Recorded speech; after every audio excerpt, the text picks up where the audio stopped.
My number one priority is I want a government, a party that's going to deal with immigration, not just the illegal boats, because every part, well, the top parties in this country all are saying we need to deal with illegal immigration.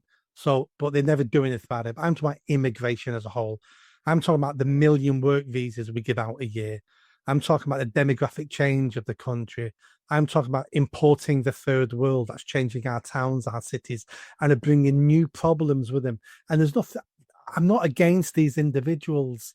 My dad was an immigrant. Your dad, I believe, was an immigrant. So it's not an anti-immigration thing. It's about putting British people first. That used to be common sense. We don't have it anymore.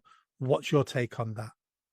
So I'll wait and see what the other four points are that you wish to discuss. But I suspect that all your 5 points will be rooted in the same basic problems that have beset our country. And at the heart of it, and perhaps the most obvious symptom of the heart of the problem, is immigration, which is, by the way, the salient issue of the day, the salient political issue of the day. If you ask any poll, do any poll of the populace, and what is concerning them most, it's immigration. But at the heart of the problem, which creates, as I say, multifaceted kind of outcomes and symptoms, is the loss of connection between the political class and the uh, the fundamental obligation that they have to protect and promote the United Kingdom of Great Britain and Northern Ireland. A fundamental failure for them to connect with their primary obligation, which is to the country. Over periods of decades of evolution of our political system, um, starting with the revolution that Tony Blair put in place when he became prime minister, constitutional revolution, which we can talk about a bit if you like. We have set aside governing the United Kingdom with the nation state of our own country in mind, and we've been governed increasingly with a world view. Keir Starmer, for example, describes himself proudly as an internationalist. What he means by that is that he wishes to govern the United Kingdom with principles and policies that are for the global good. They're not for the United Kingdom's good. And of course, the best example of that form of governance is the European Union, which the British people overwhelmingly, I know they say it's 52 to 48%, but it was the biggest democratic mandate any government had ever had. 17.4 million people voted to leave the EU. And the EU is the embodiment of the heart of the problem to which I'm referring.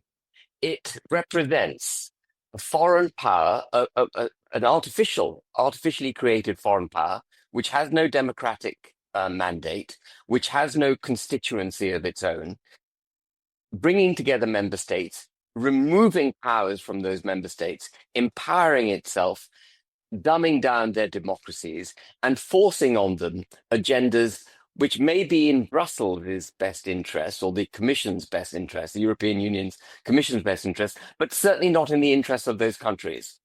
And one of the impacts of that, the failure of nation states to protect themselves and the ever increasing reach of supranational institutions, and in our case, most pertinently, the European Union, has been mass immigration. Because if you don't believe in nation states, indeed, if you see nation states as opposing your ideology of ever closer union within Europe, you actually see immigration as a positive thing because you want to dilute down one's sense of statehood.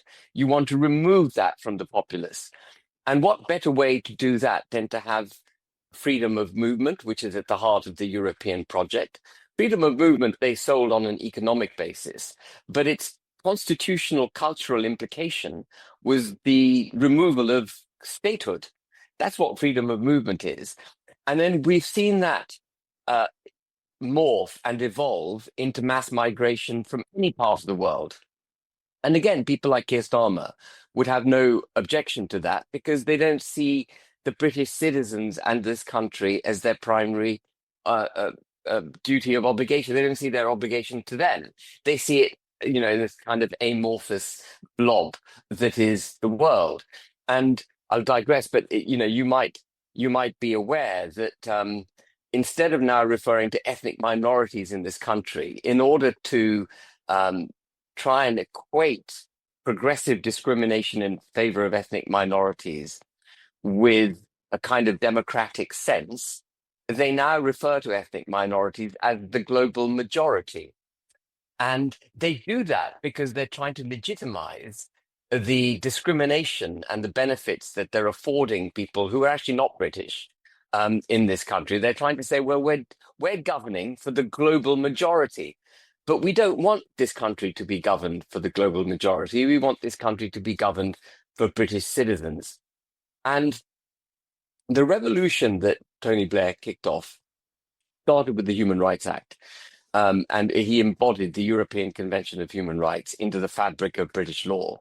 And in doing that, he deliberately, in my mind, set aside what it means to be a British citizen. Because if you look at now the statutes in this country, they afford everyone from any part of the world exactly the same rights. And so what does it mean to be a British citizen? It's no longer a privilege. It doesn't come with obligations. Anyone can be a British citizen, and we've seen that too. So if you come to this country, you don't really have to do anything. You just sit around for a number of years, and you will get given a British passport. That's it.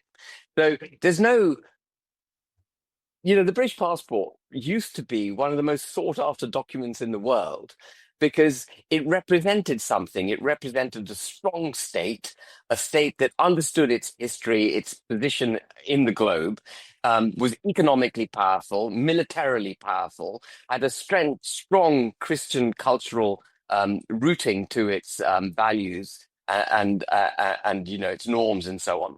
And all of that's been set aside since 1997. And mass migration, legal and illegal, the inability to get our heads around the need, for example, to stop the boats in the channel, which our forefathers would have done without blinking an eye. They would have known precisely how to protect the United Kingdom. Our inability to stop the dinghies coming across into our territorial waters, preparedness to have mass legal migration, and then to hand out indefinite leave to remain in British citizenship like confetti, is all born out of a disconnection, as I say, between the political class and their primary obligation, which was to the country, to the nation state of Great Britain and Northern Ireland. And it was the breaking of that connection and obligation that I think has resulted in manifold adverse outcomes, one of which is mass migration. And of course, an advanced UK government would absolutely bear down on immigration. It would stop illegal migration, and I can tell you how we do it. And we would absolutely bear down on legal migration and use legislative tools, economic tools, and other tools to ensure, including geopolitical ones, to ensure that we settled the people of this country and that we had a settled culture, a homogeneous culture, where if there were people in this country from different religions, different ethnicities, they totally understood that the importance of their culture was subsidiary to the importance of the British culture while they're in the United Kingdom. And that might be a controversial thing to say today, but 20, 30 years ago, and for millennia before that, wasn't controversial. That's how every nation state ran their state, and it was expected. And people who came into a new country were guests. And the best thing about a guest is you can ask guests to leave anytime you want them to leave, especially if they misbehave. That's what we've lacked in our country now, is the ability to get rid of people we no longer want in our country.